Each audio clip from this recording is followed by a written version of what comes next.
Olá a todos, bem-vindos ao nosso canal Trebuchet da Tecnologia.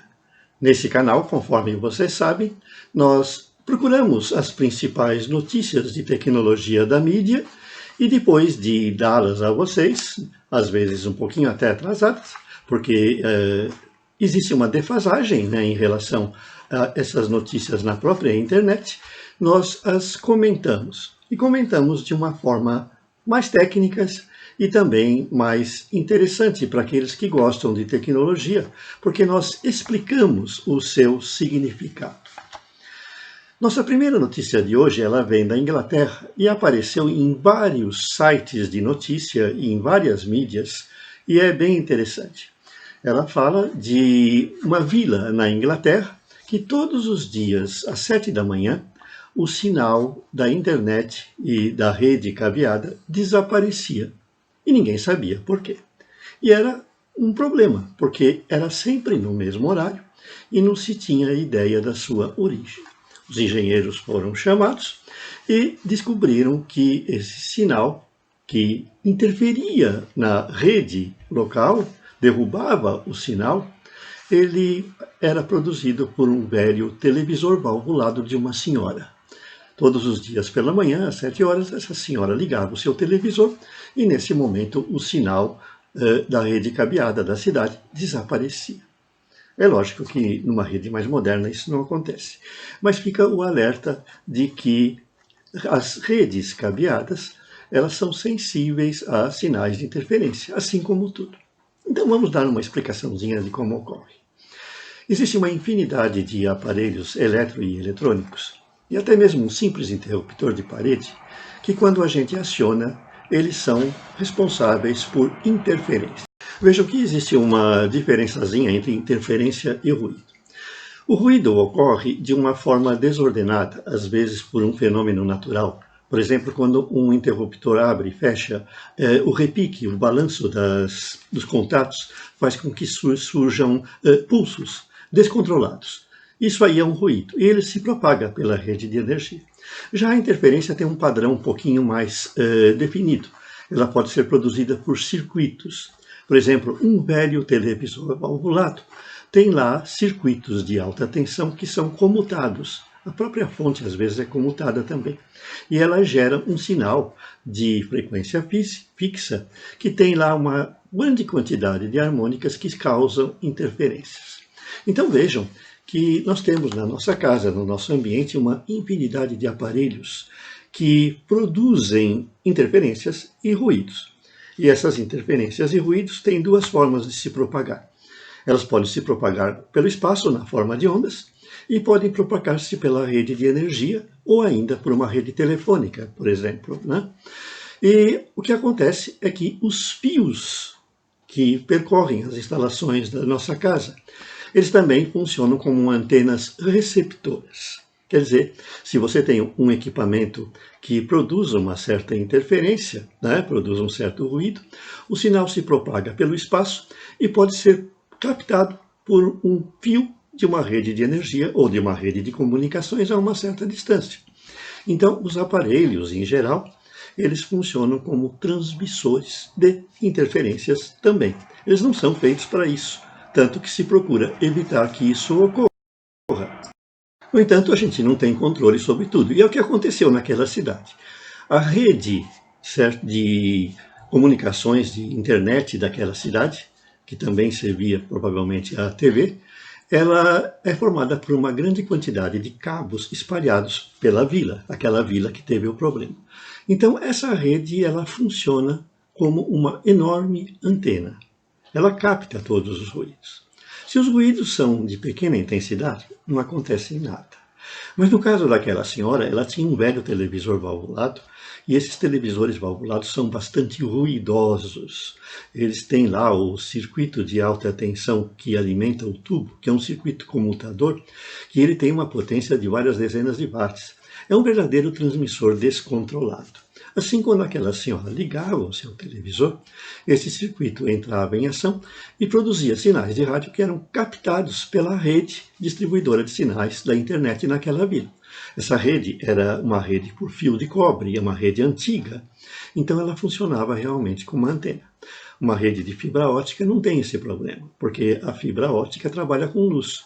Então, ela conduz luz e não sinais de rádio. Então, ela não é sensível a esse tipo de interferência. Tanto que aquela própria vila, segundo o próprio noticiário, ela, diante do problema, já estava atualizando a sua rede para modelos mais modernos, usando fibras óticas e que tivessem certa imunidade à interferência. Você pode constatar essa interferência facilmente se você tem um radinho AM. Um radinho como esse aqui, por exemplo. Se você ligar fora de estação na faixa de ondas médias, lá em torno de 600 kHz, 700 kHz, e aproximar esse aparelho, esse radinho, de diversos eletrodomésticos ligados na sua casa, você vai ver o barulhão que ele vai captar, os ruídos que esses eletrodomésticos produzem, certo? São motores de barbeadores elétricos, máquinas de lavar, às vezes dos tipos mais antigos, motores com escova, o seu computador. Todos esses aparelhos produzem essas interferências. E um ramo hoje da eletrônica muito importante é aquele que trata da interferência eletromagnética, ou EMI, que é uma preocupação. Hoje existem nas nossas cidades, nos locais em que vivemos, uma enorme quantidade de aparelhos que produzem interferência. Então nós temos que dotar os aparelhos que funcionam com ondas de uma certa imunidade. Eles têm que ser imunes a essas interferências. E para isso existem filtros que são colocados e que são agregados. No caso da velha senhora, ela estava trabalhando com um televisor antigo que não tinha nada disso. Um televisor moderno, ele teria lá no seu cabo de entrada um filtro contra a produção de interferência eletromagnética, contra EMI. A nossa segunda notícia é bastante interessante. Falando em interferência e sinais de rádio, nós nos lembramos de uma história que nós escrevemos no site a respeito de um sujeito que captava ondas de rádio através do seu dente. A história chama-se O Denteródono e ela foi protagonizada pelos nossos heróis, o professor Ventura, Beto e Cleto, que fala de um sujeito que toda vez que se deitava, ele ouvia estações de rádio, ele ouvia o sinal de uma estação de rádio. Ele pensou que estivesse ficando louco. E isso aí realmente é possível. A história foi baseada em fatos que começaram a ser notados desde o tempo em que a radiodifusão, principalmente na faixa de ondas médias, se tornou popular. E nós encontramos várias notícias na internet, inclusive do passado. Notícias importantes a respeito do assunto, que nós vamos dar e comentar. Uma delas nós encontramos num site que relata, que é o Alaska Science Forum. É um pouquinho antiga, porque esse fenômeno já vem se manifestando há muito tempo. E ela fala de um professor da Universidade do Alasca, em Fairbanks, que ele comentou que um sujeito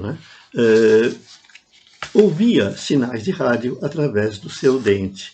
Ele, quando se deitava, ele conseguia captar as estações de rádio próximas através do dente.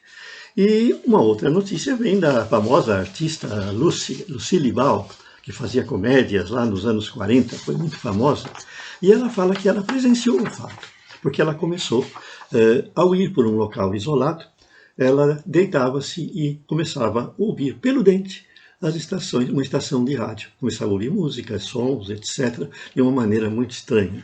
E ela até fala no seu relato, que ela deu numa entrevista em 1942, que ela comentou isso com um outro artista famoso da época, o Buster Keaton. E o Buster Keaton riu, né? Riu, falou que não era possível tal, mas realmente é possível sim, porque nós encontramos também uma outra notícia vinda do site dos Mythbusters, que são aquele grupo que faz vídeos desmistificando certos mitos que existem, né? Eu mesmo tive um vídeo deles, baseado num trabalho meu, que vocês devem conhecer, né, que é o oscilador disentérico, né, do professor Ventura, e que foi explorado nos ataques sônicos, né, e que eles acabaram até fazendo um vídeo sobre o assunto. Mas o fato é que, consultados sobre a possibilidade de se captar sinais de rádio pelos dentes, a resposta deles é possível. E eles dão os motivos. O que ocorre é o seguinte, as ondas de rádio usadas nas estações, elas se propagam pelo espaço E quando elas encontram um objeto de metal, elas induzem nele uma corrente, é a antena. E essa corrente desce até o receptor e lá ela é detetada. O que significa isso? Ela passa por um componente retificador e dela é extraída a informação, o som. Num rádio muito simples, se você ligar um foninho de ouvido aí, você já vai ouvir a estação. Num rádio mais completo, você precisa amplificar isso para ter sons no alto-falante. E existe uma situação interessante. Como é que é um detetor? Os antigos detetores eram cristais de galena, que a gente chamava rádio de galena naquela época. E existiam muitos tipos de detector. Até um dos sujeitos, o Alexandre Volta, o Galvani também, fizeram experimentos com perna de rã. Encostando um fiozinho elétrico na perna de uma rã, eles formam um detetor, que gera um sinal e a rã contrai a perna. Até teve gente depois que, pesquisando, conseguiu fazer um rádio em que o detetor era uma perna de rã. Vocês vão encontrar todos esses fatos explicados direitinho no nosso site em diversos artigos, como, por exemplo, os detetores de rádio antigo, né? E é lógico, as aventuras do professor Ventura, em que nós falamos do denteródino, um rádio no dente, né? Mas o interessante é o seguinte, se você tem dois metais ou duas substâncias com características elétricas diferentes e juntá-las, formando uma junção, essa junção pode retificar sinais, ou seja, ela pode detetar sinais de rádio.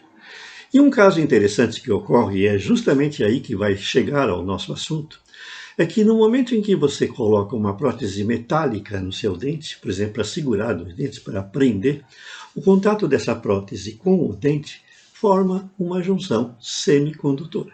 Quer dizer, se ela receber sinais de rádio forte, ela gera uma tensão suficientemente grande para excitar os nervos do seu dente. E aí uma curiosidade. O nosso nervo auditivo, ele passa perto dos dentes. O que significa isso? Pode haver indução. E é o que ocorreu em alguns casos. Então, num caso primeiro, que eu me baseei para fazer a história do professor Ventura, aconteceu nos Estados Unidos, em que o sujeito morava perto daquelas antenas que você vê nas cidades do interior, aquelas torres enormes das estações de rádio AM. A casa dele dava fundos para uma estação de rádio dessas. O que acontecia? Uma estação dessas tem uma potência de alguns milhares de watts. Tem estações com 10.000 watts nessa antena. Isso aí faz com que o campo elétrico de ondas dessa antena tenha uma boa intensidade, mesmo a algumas centenas de metros dela. O sujeito estando na sua casa, dentro desse campo, a onda tinha intensidade suficiente para excitar o dente dele, induzindo uma corrente que então, pelo fato de haver uma junção, era detetada. E uma vez detetada, ela ia para o nervo auditivo. E uma vez que ela chegava no nervo auditivo, ela o excitava. E a pessoa ouvia sons. Eles eram meio desencontrados, como ela relatou ao médico, né? Parecia sons assim, meio estranhos, distorcidos, mas eu percebi que tinha alguém falando, eu percebi que tinha som de música, né? E aí, com o tempo, descobriram, né, que era a estação local de rádio. O sujeito chegou a pensar que fica louco, né? Ele até pensou assim, não são os russos que implantaram um chip no meu cérebro e eles estão querendo saber me controlar, ouvir o que eu penso, né? Ou então transmitir ideias, né? Até pensou que estava sendo abduzido por alguma criatura alienígena, né? Mas não. E o fato foi depois narrado em diversos países. Nós tivemos um caso na Europa, e aqui, como eu falei na notícia, da própria Lucille Ball, que, segundo ela disse, ela ouvia o sinal de rádio no seu dente. Assim, num caso desse, caso você de repente comece a ouvir coisas, né, e você mora perto de uma estação de rádio, não vá consultar um psiquiatra, não. Consulte o seu dentista, porque ele pode ser o culpado do problema. Dois metais de naturezas diferentes, ou dois elementos de naturezas diferentes, são responsáveis, às vezes, pela detecção sinal. É por isso que se deve utilizar nas próteses de qualquer tipo materiais que não sejam potencialmente capazes de gerar potenciais elétricos. Então é por isso que tem que se usar a platina ou outros materiais desse tipo, né? Eu até fiz uma brincadeira, né? Uma charge. Eu tenho aquele personagem, o Eltron, né? Que vive se metendo em encrenca, fazendo suas coisas meio malucas, né? Assim como o professor Ventura, em que ele fez um controle remoto para sua TV, usando ondas de rádio, e o avô dele tinha lá uma prótese mecânica na perna. E aí acontecia um fato interessante. Toda vez que ele mudava de canal, o avô dele levantava a perna, certo? Porque o sinal também excitava a prótese através de um comando, né, vamos dizer, elétrico. No futuro nós vamos ter que ter muito mais cuidado com esses elementos interferentes que, do mesmo modo que o televisor daquela senhora que eu falei na primeira parte da notícia, interfere numa rede de internet, pode interferir em outros aparelhos e, de repente, até interferir em pessoas, né? Já aconteceu casos de que aparelhos com elevados níveis de interferência foram capazes de causar mal-estar nas pessoas próximas, certo? Hoje a gente começa a perceber que isso talvez seja devido a induções de correntes, talvez, no sistema nervoso. Coisas interessantes da tecnologia e que acontecem no nosso dia a dia. Não são fakes, são fatos. Até mais.